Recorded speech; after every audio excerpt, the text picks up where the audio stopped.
In a week that's likely to be dominated by talk of tariffs, Iran, and Nvidia earnings, the economic calendar looks relatively light this week. However, I want to draw to your attention the release of the latest Australian inflation data this week. It's key because the RBA are looking like they're going to be hiking rates, and therefore we can compare that against other central banks that could be either easing or keeping rates steady. So really, the direction of travel for inflation in Australia will be key in driving volatility and directional bias for the likes of the Australian dollar.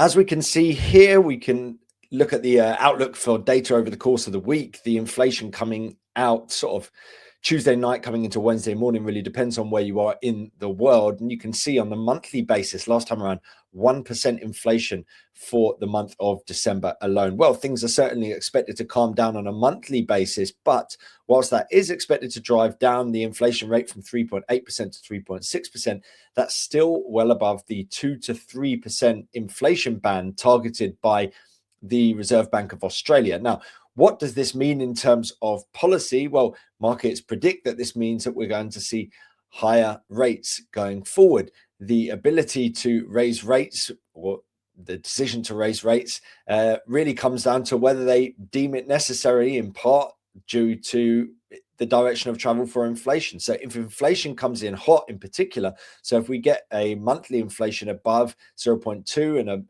annual figure above 3.6, it really starts to feed that narrative once again that the RBA are going to have to hike rates in the near future. You can see here in terms of the sort of breakdown on the year-on-year and monthly figures, whilst we don't necessarily have a huge amount of data on the year-on-year stuff, ultimately you can see here that it's relatively streaky on a monthly basis. You see one-off report releases that have very hefty inflation gains, and then you'll see not much for the months in between. So the expectation is that we see things calm down next month. But the year-on-year figure undoubtedly has been elevated and rising, putting pressure on the RBA to act.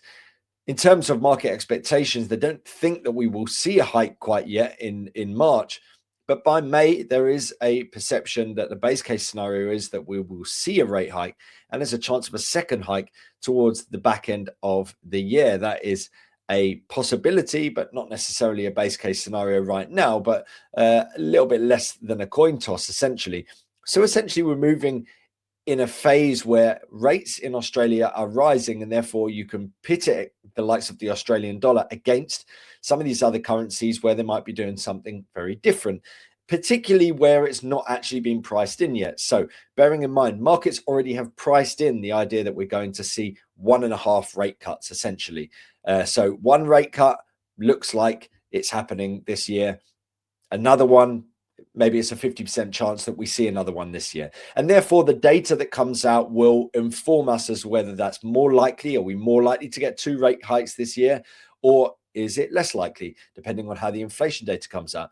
The flip side of it is what the currency that you're trading against, are they actually underpricing the amount of cuts that they might be enacting this year and in the coming years? That's the kind of thinking that we're going along. So the first currency pair to look at here is the Australian dollar against the Kiwi. I always like to look at the Aussie against the Kiwi because, of course, both of them have fairly similar economies, both commodity based, both, of course, the same part of the world.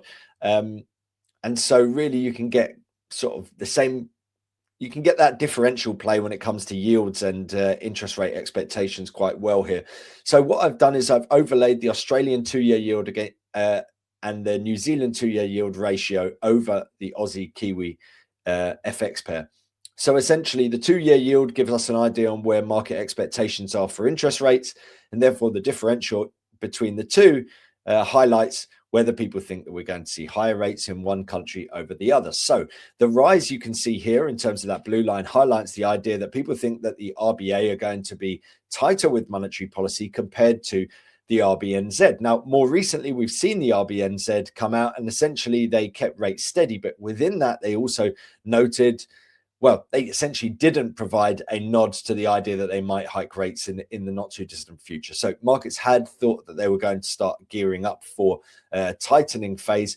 They didn't lead us down that path, and therefore we had another leg higher in terms of this currency pair. So this is a key one to be looking out for. Of course, as we can see here, if I get the that ratio off, you can see we've really just seen this big sort of push towards the upside. We saw that surge through resistance, pull back into a sort of, that's probably a 38.2, and then we've rallied up through resistance. So seen the next leg higher. So essentially, you just want to keep jumping those swing highs up. So as long as we remain up above that 1168 level, then the trend is your friend and the bulls remain in charge. And in particular, if we see inflation coming in hot this week for Australia, then it looks like we're probably going to see further upside to come. Another one worth watching out for is the Australian dollar against the Great British Pound. Let's look at things from a long-term trend. You can see here that seemingly we've sort of bottomed out here. Are we seeing another one of these kind of moves, right? So you see, of course, trends within trends, and we've seen this trend seemingly broken out from that, and now we look like we're into another. So I think there's a good chance we're heading for a prolonged period of strength here. I personally think that the rate cuts currently being priced in for the Bank of England are underselling it a bit. I think there's additional rate cuts to come beyond that currently being priced. And that provides the basis for, particularly if we see additional hikes from the RBA. So if we see elevated inflation data coming out, that provides the basis for strength for this currency pair. Well, it's been very strong over the past few months. You can see pulling back at the moment. But, you know, essentially, like I said, there's trends within trends. So we've got this kind of trend. Then you see a bit of a pullback up. So we've got higher highs, higher lows. More recently, this is your trend. So, I mean, I can mark out the swing lows within this, but they're there. So then if we break through this 0.522, then you're looking at a potential, let's just remove some of these. Then you'd be looking at a potential retracement of this move. So essentially at the moment, you know, we are within this structure over the short-term intraday basis, but at some point we're going to break through support. We're sort of getting close to it at the moment, and then you come into the wider pullback. So for the time being, you know, I'm not necessarily looking at that per se. I'm just saying, you know, I think that this trend is going to continue, and if we see a pullback into this level, doesn't necessarily change that narrative. If we break through to 0.516, that's when it starts looking like this wider move is coming into question and a deeper pullback comes into play. And that's more troublesome because you don't necessarily know exactly where to sort of measure it, because are we starting to retrace this entire move? Yeah, it starts getting a bit messy then. But as things stand, yes, we could come into a retracement here of that latest leg higher. You know, maybe this candle doesn't look great, so that could happen, but certainly look out for 522. If we break through that level, then it looks like a retracement from 516 comes into play. But as long as we remain above that level, I think there's a good chance that we do see further upside coming down the line for the Australian dollar against the pound, in particular if we see inflation coming in hot from the Australians on Wednesday morning, Tuesday night, depending where you are in the world. Hope that's been useful. Make sure to like, subscribe, and follow for more. My name's Josh Mahony, Chief Market Analyst at Scope Markets. Have a great day and good luck trading.